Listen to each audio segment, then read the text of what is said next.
আসসালামু আলাইকুম। I news বাংলার আন্তর্জাতিক সংবাদে স্বাগতম। এবার তুর্কি জাহাজে দস্যুদের হামলায় আজারবাইজানের এক নাবিক নিহত।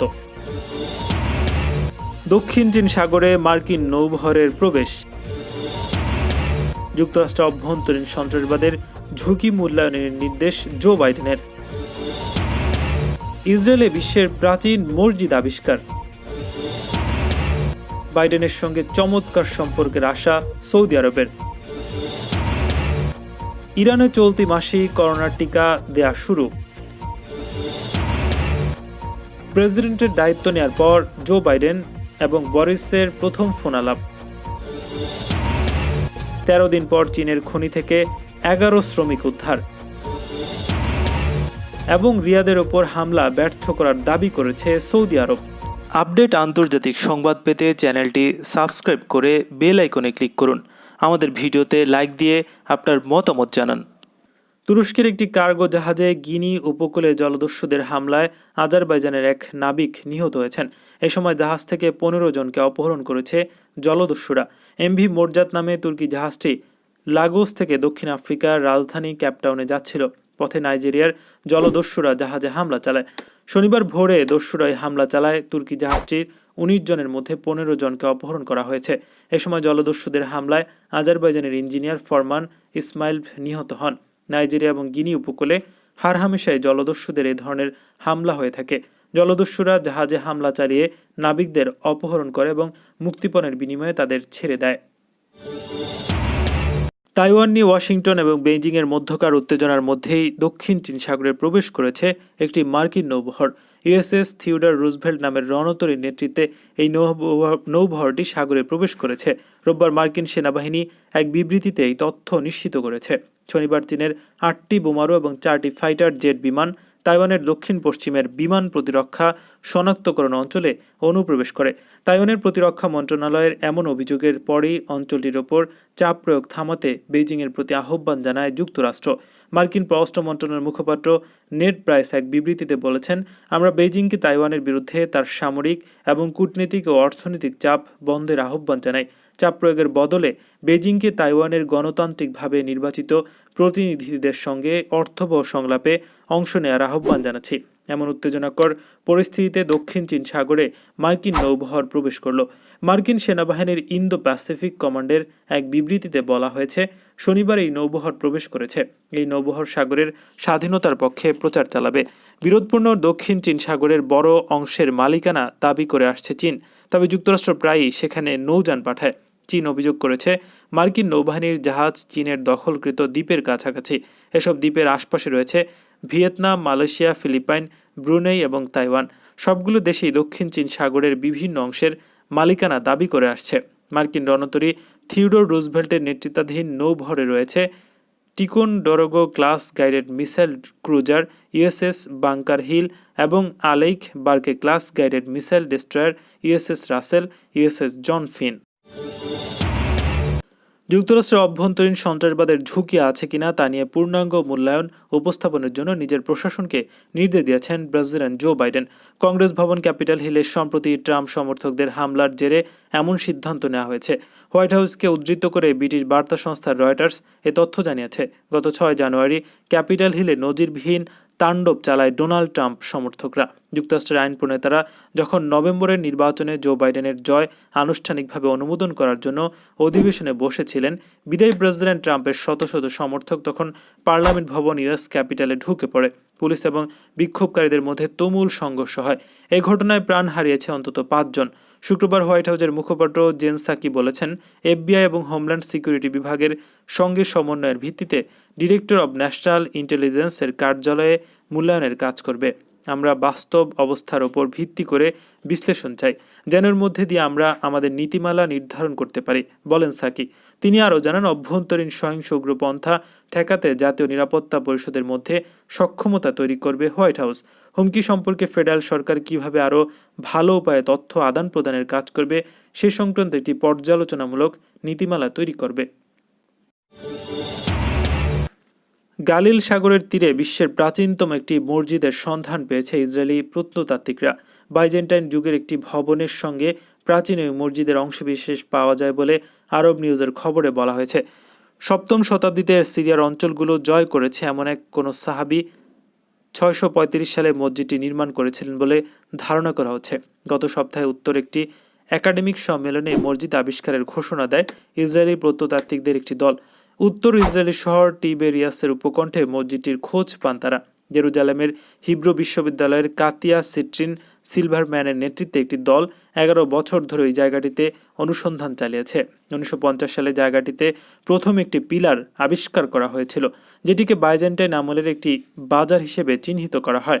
পরবর্তীতে ইসলামী মুদ্রা এবং মৃৎশিল্পের কিছু টুকরো সেখান থেকে আবিষ্কার করা হয়েছিল। প্রত্নতাত্ত্বিকরা প্রথমে 8ম শতাব্দীর মসজিদ হিসেবে এ ধ্বংসাবশেষ চিহ্নিত করেছিলেন, তবে আরও খনন কাজের পর জানা যায় যে এটির কাঠামো আরও প্রাচীন। যুক্তরাষ্ট্রের নতুন প্রেসিডেন্ট জো বাইডেন প্রশাসনের সঙ্গে চমৎকার সম্পর্কের আশা প্রকাশ করেছে সৌদি আরব। শনিবার আরাবিয়া টেলিভিশনকে দেয়া সাক্ষাৎকারে এমনটিই জানিয়েছেন দেশটির পররাষ্ট্রমন্ত্রী ফয়সাল বিন ফারহান আল সৌদ। ইরানের পারমাণবিক চুক্তি নিয়ে সৌদি আরব নিয়মিত ওয়াশিংটনের সঙ্গে কথা চালিয়ে যাবেন বলে জানিয়েছেন তিনি। সৌদি পররাষ্ট্রমন্ত্রী বলেন, আমি আশাবাদী যুক্তরাষ্ট্রের বিভিন্ন প্রশাসনের সঙ্গে কাজ করে সৌদি আরব দৃঢ় ঐতিহাসিক সম্পর্ক গড়ে তুলেছে। এই ধারা প্রেসিডেন্ট বাইডেনের সঙ্গে বজায় থাকবে। প্রেসিডেন্ট নির্বাচনের আগে বাইডেন ইয়েমেন যুদ্ধ নিয়ে সৌদির সমালোচনা করেছেন। 2019 সালে দেশটিকে সামাজিকভাবে অনুন্নত বলে বর্ণনা করেছিলেন তিনি। তবে সৌদি পররাষ্ট্রমন্ত্রী জানিয়েছেন, ইরান পারমাণবিক চুক্তি নিয়ে ওয়াশিংটনের সঙ্গে পরামর্শ করা অব্যাহত রাখবে রিয়াদ। 2015 সালে 6 বিশ্বশক্তির সঙ্গে ইরান একটি পারমাণবিক চুক্তি করেছিল। এই চুক্তির অধীনে তাদের উপর আরোপিত আন্তর্জাতিক অর্থনৈতিক নিষেধাজ্ঞা শিথিল করার বদলে নিজেদের পারমাণবিক কর্মসূচি হ্রাস করেছিল ইরান। কিন্তু 2018 সালে যুক্তরাষ্ট্র এই চুক্তি থেকে বেরিয়ে যায়। চলতি মাসে ইরানে করোনা ভাইরাস টিকাদান কর্মসূচি শুরু হবে বলে জানিয়েছেন দেশটির প্রেসিডেন্ট ডক্টর হাসান রুহানি। তিনি বলেছেন, আগামী 2-1 সপ্তাহের মধ্যে তার দেশে মহামারী প্রতিরোধক টিকা কার্যক্রম শুরু হতে পারে। তিনি জানান, এই বিষয়টি নিয়ে তার সরকার জোরালোভাবে প্রচেষ্টা চালাচ্ছে। দেশীয় টিকা উদ্ভাবনের আগে বিদেশি টিকা ইরানিদের দেওয়া হবে বলে জানান রুহানি। তবে কোন দেশে টিকা দেওয়া হবে তা নিশ্চিত করেননি করোনায় মধ্যপ্রাচ্যের সবচেয়ে ক্ষতিগ্রস্ত দেশটির প্রেসিডেন্ট। চলতি মাসের শুরুর দিকে ইরানের সর্বোচ্চ ধর্মীয় নেতা আয়াতুল্লাহ খামেনি যুক্তরাষ্ট্র এবং ব্রিটেন থেকে করোনার টিকা আমদানির উপর নিষেধাজ্ঞা করেছিলেন। তার ভাষায়, ওই দুটি দেশের টিকা তার দেশের সংক্রমণ আরও বাড়িয়ে দিতে পারে। তার সঙ্গে সুর মিলিয়ে ইরানের প্রেসিডেন্ট বলেছিলেন, বিদেশ থেকে নিরাপদ টিকা আমদানি করবে তার সরকার। করোনা ভাইরাসের বিরুদ্ধে লড়াইয়ে গঠিত জাতীয় টাস্ক ফোর্সের এক বৈঠকে শনিবার প্রেসিডেন্ট রুহানি এসব কথা বলেছেন। তিনি বলেন, চলতি মাসে ইরানের টিকা কার্যক্রম শুরু করার ব্যাপারে সর্বাত্মক প্রচেষ্টা চালানোর কথা ঘোষণা দেওয়া হয়েছে। প্রেসিডেন্ট রুহানি আরও জানান, চলতি বছরের বাকি দিনগুলোতে ইরানে করোনা ভাইরাস প্রতিরোধক 3টি টিকা বাজারে আসবে। প্রেসিডেন্ট রুহানি বলেন, এসব টিকার কোনোটা সম্পূর্ণভাবে দেশে তৈরি, বাকিগুলো যৌথভাবে তৈরি। এর পাশাপাশি একটি বহুজাতিক কোম্পানি উৎপাদিত 1,60,00,000 কোভ্যাক্স টিকা গ্রহণ করবে ইরান। এছাড়া আরও বিভিন্ন জায়গা থেকে টিকা কেনার চেষ্টা করছে ইরান। তিনি বলেন, দেশে উদ্ভাবিত টিকা হচ্ছে আমাদের জন্য সম্মান, আর বিদেশের টিকা হচ্ছে আমাদের প্রয়োজন। দেশের টিকা বাজারে পর্যাপ্ত পরিমাণে না আসা পর্যন্ত বিদেশ থেকে টিকা আমদানি করা হবে। নতুন মার্কিন প্রেসিডেন্ট জো বাইডেন দায়িত্ব গ্রহণের পর তাকে প্রথমবারের মতো ফোন করেছেন যুক্তরাজ্যের প্রধানমন্ত্রী বরিস জনসন। প্রথম ফোন আলাপে দুই দেশের সম্পর্ক আরও দৃঢ় করে করোনা মোকাবেলায় একসঙ্গে কাজ করার প্রত্যয় ব্যক্ত করেছেন এই দুই নেতা। স্থানীয় সময় শুক্রবার সন্ধ্যায় বাইডেনকে ফোন করেন বরিস। পরে বরিস জনসন এক টুইট বার্তা জানিয়েছেন, প্রেসিডেন্ট জো বাইডেনের সঙ্গে কথা হয়েছে। দীর্ঘদিনের সম্পর্ক দৃঢ় করার বিষয়ে আমি জোর দিয়েছি, যাতে দুই দেশ করোনা থেকে পরিত্রাণ পেতে পারি। ব্রিটিশ প্রধানমন্ত্রী দফতরের এক কর্মকর্তা জানিয়েছেন, প্যারিস জলবায়ু চুক্তিতে ফিরে আসায় জো বাইডেনকে স্বাগত জানিয়েছে ব্রিটিশ প্রধানমন্ত্রী। তারা ন্যাটো জোট এবং একই মূল্যবোধের ভিত্তিতে মানবাধিকার এবং গণতন্ত্র রক্ষায় কাজ করতে সম্মত হয়েছেন। দুই নেতা উভয় দেশের মুক্ত বাণিজ্যের বিষয়ে কথা বলেছেন। এছাড়া বাণিজ্য সংক্রান্ত সব সমস্যার সমাধানে তারা কাজ করতে সম্মত হয়েছেন। এর আগে কানাডার প্রধানমন্ত্রী জাস্টিন ট্রুডো এবং মেক্সিকোর প্রেসিডেন্ট আন্দ্রেস লোপেজ তাকে ফোন করেন। চীনের স্বর্ণ খনিতে আটকে পড়া 13 দিন পর অবশেষে 11 জন শ্রমিককে উদ্ধার করা হয়েছে। রোববার তাদেরকে জীবিত অবস্থায় উদ্ধার করা হয়। তবে খনিতে এখনও নিখোঁজ রয়েছে অন্তত 9 জন শ্রমিক। তাদের ভাগ্যে কী ঘটেছে তা অজানা। উদ্ধারকারীদের পক্ষ থেকে জানানো হয়েছে, নিখোঁজদের সন্ধান পেতে আপ্রাণ চেষ্টা চালানো হচ্ছে। ব্রিটিশ সংবাদ মাধ্যম বিবিসির প্রতিবেদন থেকে এ তথ্য জানা গেছে। গত 10 জানুয়ারি চীনের শানডং প্রদেশের হুসানে এক সোনার খনিতে বিস্ফোরণ ঘটে। ঝাওজিন নামের ওই খনিটির মালিক শানডং ওকালং ইনভেস্টমেন্ট।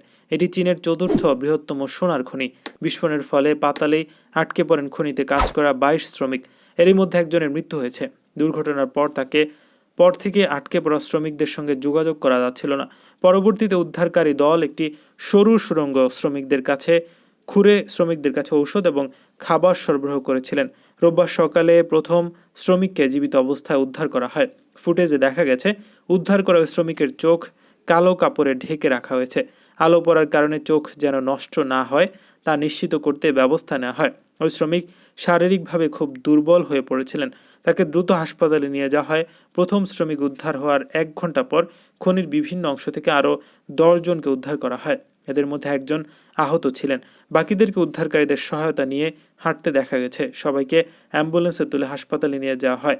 চীনে প্রায়ই খনি দুর্ঘটনা ঘটে চলছে।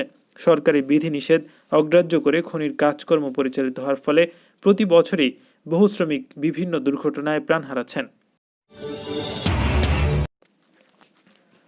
সৌদি আরব বলছে, রাজধানী রিয়াদের ওপর শত্রুপক্ষের একটি হামলা তারা ব্যর্থ করে দিয়েছে। সৌদি কর্তৃপক্ষ বলছে, শত্রুরা ক্ষেপণাস্ত্র অথবা ড্রোন দিয়েই হামলা চালানোর চেষ্টা করছে, তবে আকাশেই তা ধ্বংস করা হয়।